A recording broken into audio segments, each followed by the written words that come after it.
ನೆನ್ನೆ ರಾಹುಲ್ ಗಾಂಧಿ ಅತ್ಯದ್ಭುತವಾಗಿ ಮಾತಾಡಿದರು, ನಿಮಗೆ ಹೇಳಿದ್ದೆ ನಾನು. ಆಮೇಲೆ ಈಶ್ವರ, ಜೀಸಸ್, ಆಮೇಲೆ ಗುರುನಾನಕ್, ಆಮೇಲೆ ಮಹಾವೀರ ಎಲ್ಲರನ್ನು ಕೂಡ, ಅಂದರೆ ಅವ್ರದ್ದೆಲ್ಲ ಕೂಡ ಒಂದು ಅಭಯಹಸ್ತವಾಗಿತ್ತು, ಎಲ್ಲರ ಒಂದೇ ಸಂದೇಶವಾಗಿತ್ತು ಅಂತ ಒಂದು ಹೇಳಿಕೆ, ಅತ್ಯುತ್ತಮ ಹೇಳಿಕೆ. ಅಂದರೆ ಎಲ್ಲರೂ ಒಂದೇ, ಮಾನವ ಜಾತಿ ಎಲ್ಲ ಒಂದೇ ಅನ್ನುವಂಥ ರೀತಿಯಲ್ಲಿ ಒಂದು ಹೇಳಿಕೆಯನ್ನು ಕೊಡುವಂಥ, ಎಲ್ಲ ಧರ್ಮಗಳು ಒಂದೇ ಅನ್ನುವಂಥ ಹೇಳಿಕೆಯನ್ನು ಕೊಡೋ ಪ್ರಯತ್ನ ಮಾಡಿದರು. ಜೊತೆಗೆ ಮುಸ್ಲಿಂ ವಿಚಾರ ಕೂಡ ಹೇಳಿದರು. ಆ ಸಂದರ್ಭದಲ್ಲಿ ಮುಸ್ಲಿಮರಿಗೆ ಕೈಯೆಲ್ಲ ಮುಗಿಯೋದಿಲ್ಲ, ಗೊತ್ತಲ್ಲ, ಅವರು ಈ ಏನು ನಮಾಜ್ ಮಾಡುವಾಗ 2 ಕೈಯನ್ನು ಹಿಂಗೆ ಹಿಡಿತಾರಲ್ವ, ಆ ವಿಚಾರವನ್ನು ಇಟ್ಕೊಂಡು ಮಾತು ಹೇಳಿದರು. ಅದೀಗ ಅವರಿಗೆ ತಿರುಗುಬಾಣವಾಗಿದೆ ರಾಹುಲ್ ಗಾಂಧಿ. ಏನು, ರಾಹುಲ್ ಗಾಂಧಿ ಹಿಂದೂಗಳ ಜೊತೆಗೆ ಮುಸ್ಲಿಮರನ್ನು ಕೆಣಕದಂಗೆ ಆಗಿದೆ. ಇದು ಮುಸ್ಲಿಮರೇ ಹೇಳಿದ್ದು. ಅಭಯ ಮುದ್ರೆ ಕಾಂಗ್ರೆಸ್ನ ಸಂಕೇತವಾಗಿದೆ, ಇದು ಸುರಕ್ಷತೆಯ ಸಂಕೇತವಾಗಿದೆ, ಇದು ಭಯವನ್ನು ಹೋಗಲಾಡಿಸುತ್ತೆ ಅಂತ ಹೇಳಿದರು. ಶಿವನಲ್ಲಿದೆ, ಗುರುನಾನಕ್ ಬಳಿ ಇದೆ, ಮಹಾವೀರ್ ಬಳಿ ಇದೆ, ಜೀಸಸ್ ಬಳಿ ಇದೆ, ಸಿಖ್, ಹಿಂದೂ, ಬೌದ್ಧ ಧರ್ಮ ಮತ್ತು ಕ್ರೈಸ್ತ ಧರ್ಮಗಳಲ್ಲಿ ಅಭಯ ಮುದ್ರೆ ಬಗ್ಗೆ ಉಲ್ಲೇಖವಿದೆ ಅಂತ ಹೇಳಿದರು. ಇದೇ ವಿಚಾರದಲ್ಲಿ ಮುಸ್ಲಿಂ ಸಮುದಾಯದ ವಿಚಾರಗಳು ಬಂದಾಗ ಅದೇ ಮಾತನ್ನು ಅವರು ಹೇಳಿದರು. ಇದೀಗ ಅದು ಮುಸ್ಲಿಂ ಸಮುದಾಯವನ್ನು ಕೆರಳಿಸಿದೆ. ರಾಹುಲ್ ಗಾಂಧಿ ನೆನ್ನೆ ಏನು ಹೇಳಿದರು, ಇದಕ್ಕೆ ಮುಸ್ಲಿಂ ನಾಯಕರು, ಮುಸ್ಲಿಂ ಧರ್ಮಗುರುಗಳು ಏನು ಪ್ರತಿಕ್ರಿಯೆ ಕೊಟ್ಟರು, ಮೊದಲು ರಾಹುಲ್ ಗಾಂಧಿ ಅವರ ಹೇಳಿಕೆಯನ್ನು ಗಮನಿಸಿ. इस्लाम में भी लिखा गया है, कुरान में, the prophet peace be upon him said, he, God said, have no fear, I am with you hearing and seeing. मतलब इस्लाम में भी कहा गया है कि डरना नहीं है. और जब इस्लाम में दुआ मांगी जाती है तो दोनों हाथ से, दाएं हाथ से अभय मुद्रा दिखाई देता है. ಅವ್ರು ಹೇಳ್ತಾರಲ್ಲ, ಆಮೀನ್ ಅಂತ ಹೇಳುವಾಗ 2 ಕೈಯನ್ನು ಹಿಂಗೆ ಇಟ್ಕೊಂಡಿರ್ತಾರೆ, ಅಥವಾ ಒಂದು ಇದು ಮಸೀದಿಗಳ ಒಳಗೆ ಈ 2 ಕೈಯನ್ನು ಹಿಂಗೆ ಇಟ್ಟಿರ್ತಾರೆ. ಅದನ್ನು ಇಟ್ಕೊಂಡು ಅದು ಕೂಡ ಒಂದು ಅಭಯ ಮುದ್ರೆ ಅನ್ನುವಂಥ ರೀತಿಯಲ್ಲಿ ಮಾತಾಡಿದರು. ಈಗ ಅದು ಮುಸ್ಲಿಂ ಕೆಲವು ಧರ್ಮಗುರುಗಳಿಗೆ ಹಿಡಿಸಿಲ್ಲ. ಇಸ್ಲಾಂನಲ್ಲೂ ಅಭಯ ಮುದ್ರೆ ಇದೆ ಅಂತ ರಾಹುಲ್ ಗಾಂಧಿ ಒಂದು ರೀತಿಯಲ್ಲಿ, ಅಂದರೆ ಎಲ್ಲವೂ ಒಂದೇ ಅನ್ನುವಂಥ ಒಂದು ಒಳ್ಳೆ ಮಾತನ್ನು ಹೇಳುವಂಥ ಪ್ರಯತ್ನ ಅವರು ಮಾಡಿದ್ದು, ಅದರಲ್ಲಿ 2 ಮಾತಿಲ್ಲ. ಇದೀಗ ರಾಹುಲ್ ಗಾಂಧಿ ಮಾತಿನ ವಿರುದ್ಧ ಮುಸ್ಲಿಮರು ಕಿಡಿಕಾರಿದ್ದಾರೆ.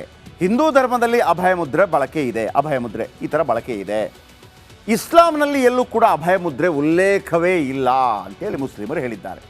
ಇಸ್ಲಾಂನಲ್ಲಿ ಮೂರ್ತಿ ಆಚರಣೆಯ ಪ್ರತೀತಿಯೇ ಇಲ್ಲ. ಅಂದರೆ ನೀವು ಕೈ ಕಾಣಬೇಕು ಅಂತಂದರೆ ಒಂದು ಮೂರ್ತಿ ಇರಬೇಕಲ್ವಾ, ಅದು ಇಲ್ಲವೇ ಇಲ್ಲ. ರಾಹುಲ್ ಗಾಂಧಿ ಹೇಳಿಕೆಯನ್ನು ಇಸ್ಲಾಂ ಖಂಡಿಸ್ತದೆ. ಅಭಯ ಮುದ್ರೆ ಬಗ್ಗೆ ಮಾತನಾಡಿ ರಾಹುಲ್ ಗಾಂಧಿ ಟರ್ನ್ ಹೊಡೆದಿದ್ದಾರೆ. ಮೊದಲು ಇಸ್ಲಾಂಗೆ ಅಭಯ ಮುದ್ರೆ ಲಿಂಕ್ ಒತ್ತಿದ್ರು.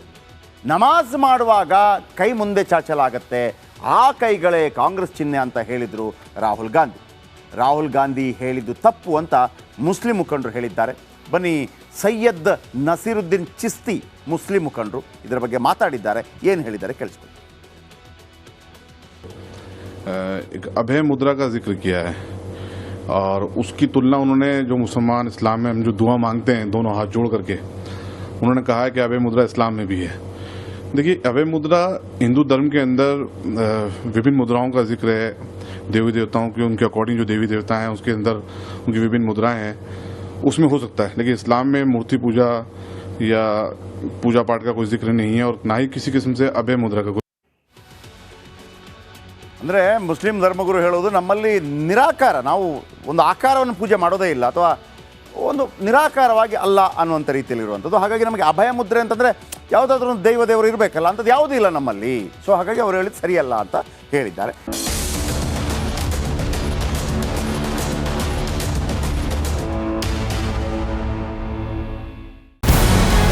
ನಮಸ್ಕಾರ, ಕರ್ನಾಟಕ ಪ್ರೈಮ್ ಟೈಮ್ಗೆ ಸ್ವಾಗತ. ನಾನು ಜಯಪ್ರಕಾಶ್ ಶೆಟ್ಟಿ. ಇಡೀ ಕರುನಾಡು ಇವತ್ತು ರೆಬೆಲ್ ಆಗಿ ನಿಂತಿದೆ. ಈ ಹಗರಣಗಳನ್ನು ಸದನದಲ್ಲಿ ಪ್ರಸ್ತಾಪ ಮಾಡಲು ಕೂಡ ಕಾಂಗ್ರೆಸ್ ಹಿಂದೇಟು ಹಾಕಿದ್ದೇಕೆ? ನಿಮ್ಗೆ ಸಂಬಳ ಅದಕ್ಕೆ, ನಿಮಗೆ ವಾಹನ ಅದಕ್ಕೆ, ನಿಮಗೆ ವೆಪನ್ ಅದಕ್ಕೆ, ನೀವು ಅದನ್ನು ಸೆರೆ ಹಿಡಬೇಕಾಗಿತ್ತು. ನೀವು ವಿದ್ಯುತ್ ಬರ ಇದೆ ಅಂತ ಹೇಳ್ತಾ ಇದ್ದೀರಿ, ಎಲ್ಲಿ ಬರ ಇದೆ ನೀವು ಹೇಳಬೇಕು. ಪಾಕಿಸ್ತಾನ್ ಆಕ್ಯುಪೈಡ್ ಕಾಶ್ಮೀರ್ ಅದು ಎಂದೆಂದಿಗೂ ನಮ್ಮದು. 40 ಮೆಷಿನ್ಗಳು ತಂದಿತ್ತು ನೋಟ್ ಎಣಿಸುವುದಕ್ಕೆ, ಅದೇ ಹಾಳಾಯಿತು. ಮಥುರಾದ ಗಲಾಟೆ ಇದೆಯಲ್ಲ, ಅದು ಸ್ಥಳೀಯವಾಗಿ ಕೂತು ಪರಿಹರಿಸಬಹುದಾದಂಥ ಕಾನೂನಿದೆ. ಗ್ಯಾರಂಟಿ ಯೋಜನೆಯಿಂದ ನಷ್ಟ ಆಗಿದೆ, ಲಾಭ ಆಗಿದೆ, ದಯವಿಟ್ಟು ಹೇಳಿ. Dawood Ibrahim most wanted criminal ಯಾವಾಗಾದ ಅಂದರೆ ಇಲ್ಲಿ ತನಕ ಭಾರತ ದೇಶದಲ್ಲಿ ಓರ್ವ ದಲಿತ ಪ್ರಧಾನಿಯಾದಂಥ ಇತಿಹಾಸವೇ ಇಲ್ಲ. ರಿಪಬ್ಲಿಕ್ ವರ್ಲ್ಡ್ ಆಪ್ ಇದು ಕೇವಲ ಅಪ್ಲಿಕೇಶನ್ ಅಲ್ಲ, ಸಮಗ್ರ ಸುದ್ದಿಗಳ ಸಂಪರ್ಕ ಮಾರ್ಗಕ್ಕೆ ಕ್ರಾಂತಿಕಾರಿ ಬದಲಾವಣೆ. ರಿಪಬ್ಲಿಕ್ ವರ್ಲ್ಡ್ ಆಪ್ ಕೇವಲ ಸುದ್ದಿ ಅಪ್ಲಿಕೇಶನ್ ಅನ್ನ ಪರಿಚಯ ಮಾಡ್ತಾ ಇಲ್ಲ, ಬದಲಾಗಿ ಡಿಜಿಟಲ್ ಸುದ್ದಿ ಬಳಕೆಯ ಹೊಸ ಯುಗಕ್ಕೆ ನಾಂದಿ ಹಾಡ್ತಾ ಇದೆ. ಇದೊಂದು ಬ್ರೇಕಿಂಗ್ ನ್ಯೂಸ್, ಪ್ರಭಾವಶಾಲಿ ಕಾರ್ಯಕ್ರಮಗಳಿಗೆ ಗಟ್ಟಿಯಾದ ವೇದಿಕೆ. ರಿಪಬ್ಲಿಕ್ ವರ್ಲ್ಡ್ ಅಪ್ಲಿಕೇಶನ್ ಈಗ ಲೈವ್ ಆಗಿದೆ. ಗೂಗಲ್ ಪ್ಲೇ ಸ್ಟೋರ್ ಮತ್ತು ಆಪಲ್ ಆಪ್ ಸ್ಟೋರ್ ಎರಡರಲ್ಲೂ ಲಭ್ಯವಿದೆ. ಈಗಲೇ ಡೌನ್ಲೋಡ್ ಮಾಡಿ.